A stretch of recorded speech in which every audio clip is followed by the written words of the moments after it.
Welcome to the Timeless Tales Library, where stories drift like evening mist to cradle your weary spirit. I'm Oliver, your nocturnal storyteller, and tonight I've woven together a gentle tale to soothe your racing mind and carry you softly into dreams. The Timeless Tales Library exists through the grace of devoted listeners like you. If these hushed stories have offered you refuge, please subscribe and help us continue spinning these tender nocturnes. As you sink into your listening haven, leave a comment sharing which corner of the world you're joining us from tonight, and whisper a destination where you'd love our tales to spirit you away, perhaps the lavender fields beneath shooting stars, the ancient libraries carved into mountain faces, the forgotten islands where time moves like honey, or a lighthouse keeper's cottage wrapped in morning fog. Your dreaming hearts keep our gentle sanctuary illuminated with magic, a gentle journey into the wisdom of release, where an ancient forest library holds the secret that all things must fall, be witnessed, and be allowed to return to the earth. Now, breathe deeply and let the day's weight slip from your shoulders like embers fading into the night. Tonight, you're not in your bed, you're entering the emberlit chamber of the Timeless Tales Library. This warm, intimate room glows with the soft light of countless tiny embers floating gently above, casting a golden hue over shelves carved from dark, polished wood. Each book pulses faintly, as if alive with stories of courage, mystery, and quiet triumphs. The air carries a hint of cedar and spice, soothing your senses. Sink into the comforting embrace of your mattress, your personal haven within this radiant chamber. Relax your legs, your arms, your brow. Let the gentle warmth of the embers wrap around you, easing your mind into stillness. Step closer to the shelves and feel the stories stir. Let the tales of the emberlit chamber guide you into a tranquil, glowing journey towards sleep. A Zen sleepy story, The Librarian of Falling Leaves. Close your eyes now, and let yourself settle into this moment, into this breath, into the soft weight of your body as it rests upon the surface beneath you. There is nowhere else you need to be, nothing else you need to do. This time is yours, and yours alone, a sanctuary carved from the fabric of the day, a refuge where you can simply be. Begin by noticing your breath, not changing it, not controlling it, simply observing the gentle rise and fall of your chest, the way air moves through you like water flowing through an ancient riverbed. Each inhale brings a whisper of calm. Each exhale releases what no longer serves you. Let your breathing find its own rhythm, its own pace, soft and steady as the turning of seasons. Now bring your awareness to your feet. Notice them there, these faithful companions that have carried you through your day. Feel the weight of them, the temperature of them. With your next exhale, imagine a wave of warmth and relaxation beginning at your toes, softening each small bone, each tiny muscle, releasing any tension held there. Let your feet become heavy, wonderfully heavy, sinking deeper into rest with each passing moment. This wave of release moves slowly upward in its own time, with its own gentle wisdom. It reaches your ankles now, dissolving any tightness, any holding. Your calves soften, the muscles letting go, layer by layer, like petals opening in the warmth of morning sun. Your knees release, your thighs grow heavy and still. There is no hurry. There is only this gradual unfolding, this sweet surrender to stillness. The wave continues its patient journey. Your hips soften, your lower back releases its grip, vertebra by vertebra, each small disc of bone settling into alignment, into ease. Your abdomen softens, no longer holding, no longer bracing. Let your breath reach all the way down into your belly now. Each inhale a gentle expansion, each exhale a deeper letting go. Your chest opens, your heart beats with quiet constancy, steady as a drum in the distance, and you can feel grateful for this faithful rhythm that has accompanied you through every moment of your life. Your shoulders, notice how they might be holding tension, lifted toward your ears. Let them drop now. Let them release. Feel the weight of your arms, heavy and relaxed, your elbows soft, your wrists loose, your hands open and at peace. Your neck releases, the base of your skull softens, your jaw unclenches, teeth gently parting, tongue resting easy in your mouth. The tiny muscles around your eyes let go. Your forehead becomes smooth as still water. Your scalp relaxes. Your entire body now rests in deep tranquility, every cell breathing its own quiet breath, every fiber released into the embrace of this moment. And now, you find yourself standing at the edge of a forest. You don't remember arriving here, and it doesn't matter. You are here now, and that is enough.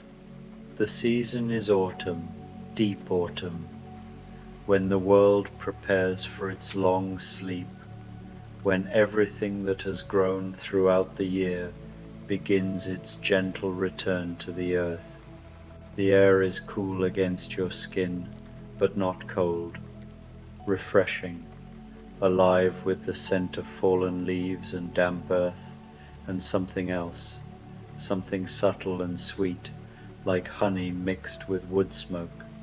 The light is golden, not the bright gold of midday, but the soft, burnished gold of late afternoon, when the sun hangs low in the sky, and everything it touches seems transformed, made luminous, made sacred. The light falls through the trees in long, slanting rays, and you can see the air itself alive with tiny particles, each one catching the light, each one a small miracle, dancing in the stillness. You begin to walk forward, and your footsteps make almost no sound on the forest floor. Beneath your feet, a carpet of leaves cushions every step, copper and bronze, amber and rust, crimson and gold. They whisper as you move, a soft susurration that speaks of endings and beginnings, of cycles completed and cycles yet to come. There is no path to follow, yet you know where you are going. Your body knows. Something deeper than thought guides you forward. The trees around you are ancient. You can feel their age, their wisdom, the slow patience of their growth. They are mostly oak and maple, their branches reaching upward and outward in complex patterns that fractal against the sky. Many of their leaves have already fallen, but many still cling to the branches above, trembling slightly in a breeze, so gentle you can barely feel it against your face. And as you walk, as you move deeper into the forest, you notice that leaves are falling. One drifts down beside you, spinning slowly, catching the light as it descends. Then another, and another. They fall without hurry, taking their time, each one tracing its own unique path through the air. Some spiral, some glide, some seem to hover, suspended for a moment in that perfect balance between rising and falling, before gravity gently claims them and draws them earthward. You watch this quiet rain of leaves, and something in you softens, Something you didn't know you were holding begins to release. The forest deepens. The trees grow larger, their trunks wider, their presence more profound. And now, ahead of you, you begin to see something through the trees. A structure, circular and ancient, made of stone. As you draw closer, the forest opens into a wide clearing, and you can see it clearly now. It is a library, but not like any library you have ever encountered. It is circular, yes, built of stones so old they seem to have absorbed the color of earth itself, grey and brown and gold, covered in places with soft moss the color of jade. The walls rise up perhaps 15 feet, curving in a perfect circle, fitted together without mortar, each stone chosen and placed with such care that they have stood here for countless years, unmoved, unshaken. But there is no roof. The library is open to the sky, and when you look up, you can see the branches of the surrounding trees reaching inward, creating a natural canopy overhead, and through the gaps between the leaves, patches of that golden sky, that soft autumn light filtering down. You approach the entrance, a simple opening in the stone wall, an archway worn smooth by time and touch. You step through. The interior takes your breath away, not with grandeur, but with quiet beauty. The circular space is perhaps 40 feet across, and the floor is not stone but earth, covered completely in fallen leaves. They lie in layers, deep layers, the accumulation of season upon season, and they glow in the filtered light that falls from above. Around the perimeter of the circle, carved into the stone walls, are alcoves, hundreds of alcoves, small niches, each one carefully shaped, each one waiting. And then you see the librarian. They are standing near the center of the space, and they are so still that at first you mistook them for a part of the place itself, as if they had grown here like the trees, like the stones. They are neither young nor old, or perhaps they are both at once. Their face is gentle, weathered like wood left to the elements, full of kindness and something else, a deep peace that seems to emanate from them like warmth from a fire. They wear simple robes the color of bark, and their hands rest at their sides, open and relaxed.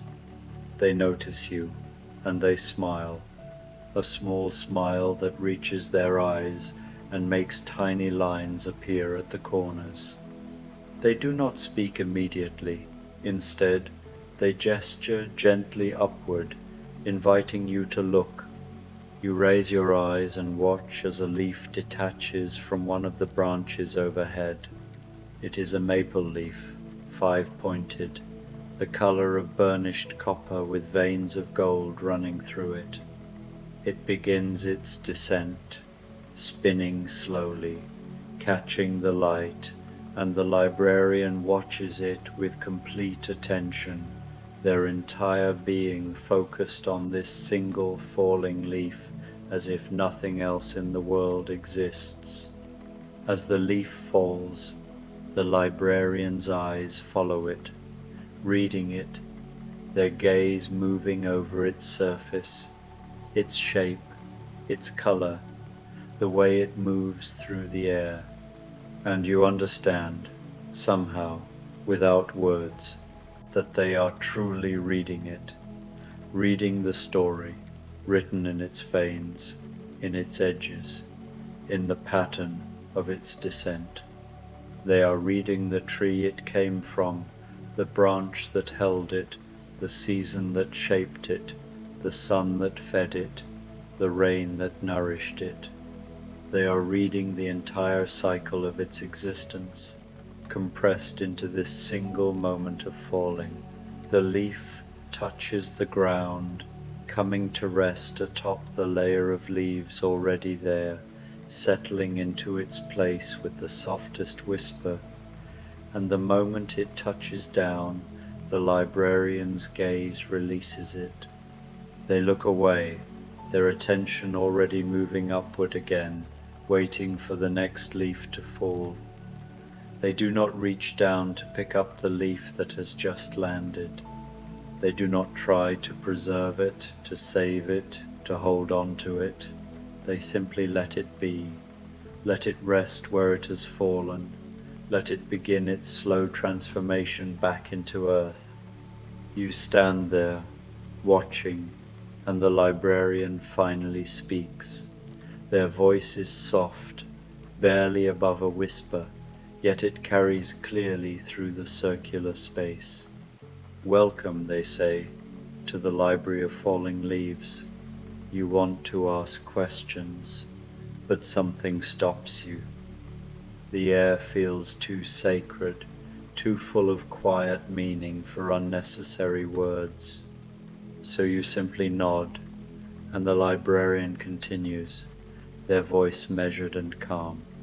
Every leaf is a book, they tell you. Every leaf holds a story, the story of its becoming, the story of its brief time in the sun, and the story of its return. But the secret, and here they pause, looking at you with those kind ancient eyes. The secret is not in keeping the book, the secret is in reading it as it falls, and then letting it go. As if to demonstrate, another leaf begins its descent. This one is oak, broad and lobed, the color of rust and burgundy. The librarian watches it fall with that same complete attention, their eyes soft but focused, present to every moment of its journey. You watch too, and as you do, you begin to see what they see. You see the leaf's story written in its surface. You see where it budded in spring, tight and pale green and curled like a fist. You see how it unfurled in the warmth of May, opening to the sun, drinking in light, and transforming it into sugar, into life itself. You see the long days of summer, when it hung in the canopy, part of the great breathing of the forest, taking in carbon and releasing oxygen, a small but essential part of the vast exchange that sustains all things. You see the shift that came with autumn, when the nights grew longer and cooler, when the tree began to withdraw its energy from the leaves, to pull it back into trunk and root for the winter ahead. You see the colors emerge as the green fades, the yellows and oranges and reds that were there all along, hidden beneath the chlorophyll, now finally revealed. You see the elegant efficiency of the abscission layer forming at the leaf's base, the gentle severing that allows the leaf to fall. And you see this moment, this perfect moment of descent, when the leaf is no longer part of the tree but not yet part of the earth, suspended between two states, falling free and falling home. The leaf touches down, the librarian's gaze releases it, and you feel something shift inside you, some small understanding beginning to dawn. How long have you been here? You ask, your own voice sounding strange in this place, too loud somehow, even though you're whispering. The librarian considers this. Long enough to learn that trying to hold on to the leaves only makes their beauty fade. They say, long enough to understand that the falling is part of the story, perhaps the most important part. You look around at the alcoves carved into the walls, hundreds of them, all empty. What are those for, you ask? Those, says the librarian, are for the leaves people try to save, the ones they cannot let fall, the ones they grasp at, hold on to, press between pages, preserve behind glass. There are so many alcoves because there are so many things people struggle to release. They turn to look at the empty niches, their expression compassionate. But you see, no one ever brings their leaves here, because to bring a leaf here, they would have to let it go. And once they let it go, they realize they don't need to preserve it after all. You understand? The alcoves are empty because wisdom is not in preservation but in presence, not in holding but in witnessing, not in grasping but in allowing. More leaves begin to fall, and now there is a gentle drizzle of rain starting, so fine it's almost mist, tiny droplets that catch the golden light and shimmer as they descend. The rain makes a soft pattering sound on the leaves already carpeting the ground, a rhythmic whisper that seems to deepen the silence rather than break it. The smell of rain on fallen leaves rises up, rich and complex, the scent of slow transformation, of decay that is not death but metamorphosis. The librarian walks slowly around the circle, their feet barely disturbing the leaves beneath them, and you follow. They point to different leaves as they fall, speaking softly about each one. That one, they say, indicating a small birch leaf, pale yellow and delicate, carries the story of adaptation. Birch trees are pioneers. They are the first to grow in disturbed soil, the first to colonize empty spaces. They grow quickly, live briefly, and make way for others. That leaf learned to be essential by being temporary. Another leaf falls, this one large and deeply lobed. Oak, the librarian murmurs, slow to grow, long to live. That leaf spent a full season unfolding. It was fed by roots that have been drawing water from the earth for 200 years. It has witnessed 200 autumns, and now it falls with the same grace as the youngest leaf on the youngest tree. Age does not exempt us from the cycle. You begin to see that the librarian is not really talking about leaves. They are talking about experiences, memories, identities, roles, relationships, all the things humans hold on to, trying to preserve them past their season, trying to keep them from their natural transformation. What do, you ask quietly, when a leaf falls that you wish you could keep? The librarian stops walking and turns to face you fully. I feel that wish, they say simply. I let myself feel it completely. The desire to hold on, the sadness at the letting go. I don't pretend I don't feel it. But then they look up as another leaf begins to fall. I remember that my role is not to keep the leaves. My role is to honor them by witnessing their falling, by being present to their beauty, their story, their truth. In the moment they complete their cycle, that is how I love them. Not by freezing them in time, but by being fully present as they move through time. The leaf they were watching lands softly on the ground. A small puff of rain mist rises up around it, catching the light. The librarian watches it settle, then looks back at you. Every ending is its own kind of beauty, they say. Every letting go is its own form of love. You stand there together in silence, as the rain continues its gentle falling and the leaves continue their dance downward. The light is shifting now, becoming even softer, more diffuse.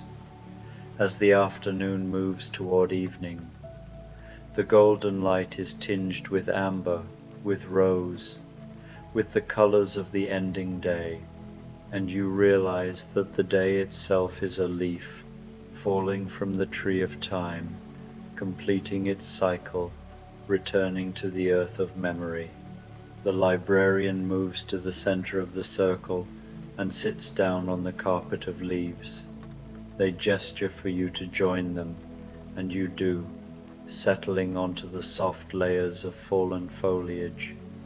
The leaves cushion you, support you, and they smell of earth and rain and the rich decomposition that feeds all new growth. From this vantage point, looking up, you can see the interlaced branches overhead, the patches of sky beyond, and the constant, gentle falling of leaves. Rain droplets fall between the leaves, small and bright, each one a tiny world reflecting the golden light. Some land on your face, cool and soft, and you close your eyes, feeling them. "Tell me," says the librarian, their voice barely more than a breath, "what leaves are you holding that are ready to fall?" The question enters you like the rain, gentle but penetrating, and in the quiet of this place, in the presence of this patient witness, you find yourself able to consider it honestly. What are you holding? What season has passed that you are still grasping? What beautiful thing has completed its cycle, but you cannot let it touch the ground, cannot let it transform into what it needs to become next? Maybe it is a version of yourself that no longer fits. Maybe it is a dream that was right for another time, but not for this time. Maybe it is a relationship that served its purpose beautifully, but has naturally come to completion. Maybe it is a wound, a story you've told yourself about who you are and what happened to you, that has been true but doesn't need to remain your truth forever.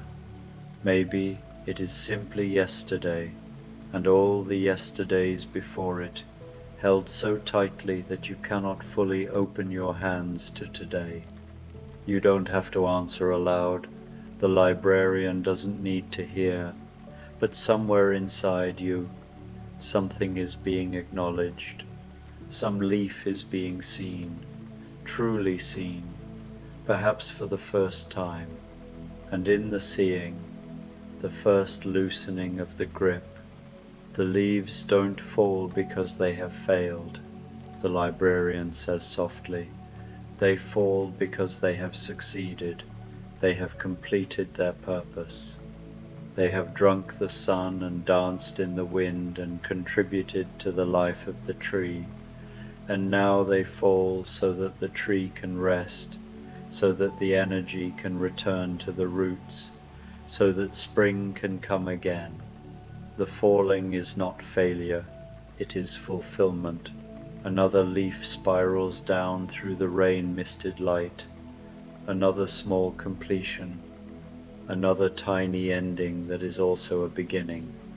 The leaf will lie here through the winter, and slowly, slowly, it will break down. It will be eaten by fungi, by bacteria, by tiny invertebrates. It will be broken into smaller and smaller pieces, its complex molecules taken apart and made simple again. It will become soil, and in the spring, when new leaves bud on the branches above, they will be fed by the fallen leaves of previous seasons. The circle complete, the cycle sustained. Nothing is ever really lost, you realize. It only changes form. Energy is neither created nor destroyed, only transformed. The leaf becomes the soil, becomes the tree, becomes the leaf, becomes the soil, becomes the tree. On and on, an endless dance of becoming, and all of it held in the embrace of this great turning, this vast and patient unfolding that moves through all things. You think about the alcoves in the walls, those hundreds of empty niches, and you understand them differently now. They are empty not because they are waiting to be filled, but because they have been freed from the need to hold anything. They are empty the way the sky is empty, the way silence is empty, not lacking, but open, not void, but spacious, ready for what comes, unburdened by what was. The librarian rises slowly, and you rise with them, your body stiff from sitting, but somehow also more relaxed, more at ease, as if some tension you've been carrying for a very long time has begun to release. You follow them as they walk once more around the circle, and now they reach out occasionally and touch the wall, running their fingers over the ancient stones, greeting them like old friends. "I don't catalogue the leaves, you know," they say, almost to themselves. "I used to think that was my purpose, to count them, to record them, to keep track. But I learned that the counting was just another form of holding on. The leaves don't need to be counted, they need to be witnessed. There is a difference." Yes, you think, there is a difference. Counting keeps you at a distance, turns the thing into data, into abstraction, but witnessing requires you to be present, to meet the thing as it is, to honor it with your full attention in the moment of its existence, and then to let it go, to allow it to continue its journey without your interference, without your need to capture it, to define it, to make it permanent. How much energy, you wonder, has been spent trying to make permanent things that were meant to be temporary? How much suffering has come from fighting against the natural cycles, the necessary endings, the inevitable transformations? And what would it feel like to stop fighting, to simply allow, to witness and release, over and over, with each breath, with each moment, with each falling leaf? The light is fading now. The golden glow is deepening into amber, into honey, into the rich warm tones of late afternoon moving into evening. The rain continues its gentle falling, and the sound of it has become like music, or like silence made audible, a soft and constant whisper that seems to come from everywhere and nowhere at once. The librarian walks to the entrance, the opening in the stone wall, and stands there looking out into the forest beyond. You join them, and together you watch the trees standing patient in the gathering dusk, their trunks dark now, their remaining leaves rustling softly in a breeze that has picked up slightly, just enough to quicken the pace of falling. "You can stay as long as you need," the librarian says. "Many people do. Some stay for an hour, some for a day, some for a season. Time moves differently here. Or perhaps it moves the same, but you move differently in it, not rushing forward or pulling backward, but simply being present to its passing, like being present to the rain." You nod, feeling no urgency to leave, but also no need to stay. You are here now, and that is enough. When it is time to go, you will know.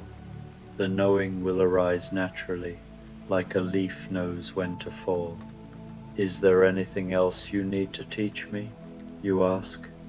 The librarian smiles. that gentle smile that is not quite sadness and not quite joy, but something that encompasses both. Only what you already know, they say, that every moment is a falling leaf. Every breath is a letting go. You are not separate from this cycle. You are part of it, woven through it, expressing it in your own unique way. And the secret, the great secret, is that you don't have to try to be permanent.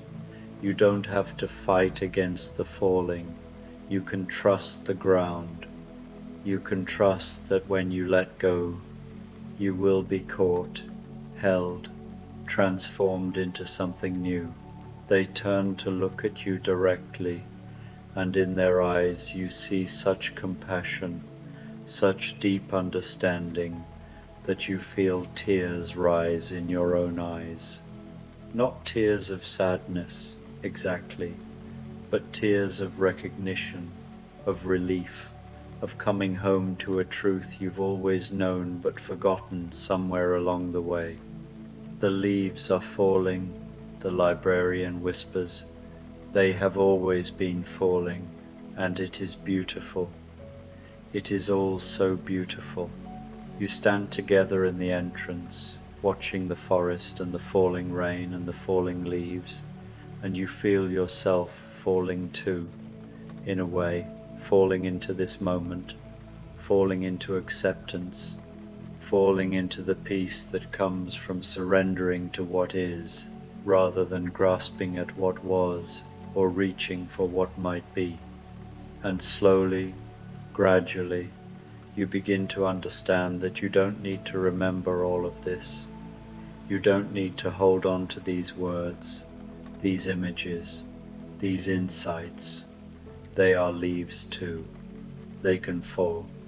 They can touch the ground of your being and begin their slow transformation into something you won't recognize as wisdom, but will simply live as knowing, as being, as the natural expression of your own unfolding. The librarian touches your shoulder gently, a soft gesture of blessing or farewell or perhaps just acknowledgement. Then they turn and walk back into the center of the library, back to their vigil, their patient witnessing of the falling leaves. You watch them go, see them settle once more into stillness, their face upturned to the canopy above, their entire being given over to the practice of presence, of reading what falls and letting it go. You step out into the forest, and the rain touches your face, cool and clean. The leaves crunch softly beneath your feet. The light is fading now, the day releasing into evening, and you walk slowly through the trees, in no hurry to arrive anywhere, content to simply move through this liminal time, this threshold between light and dark, between day and night, between one breath and the next. As you walk, leaves continue to fall around you, and you find yourself reading them without trying, seeing their stories without effort, each one a small perfection, each one complete, each one falling when it is ready, trusting the air, trusting the ground, trusting the cycle that holds all things. And you realize that you are a leaf too. You are falling too, moving through the arc of your own life, your own season. And it is okay. It is more than okay. It is exactly as it should be. You don't have to hold yourself up. You don't have to refuse the falling. You can trust the great turning, the patient unfolding, the cycle that continues whether you resist it or surrender to it. So you choose surrender, you choose the letting go, not a giving up, but a giving over, not a failure, but a fulfillment. You let yourself fall like the leaves fall, with grace, with trust, with the quiet knowledge that the ground is soft and the transformation is already beginning, and everything, every single thing, is returning home. The forest around you is growing dim. The trees are becoming silhouettes against the last light of the day. The rain is soft on your skin. Your footsteps are soft on the earth. Your breathing is soft in your chest. Everything is softening, releasing, letting go.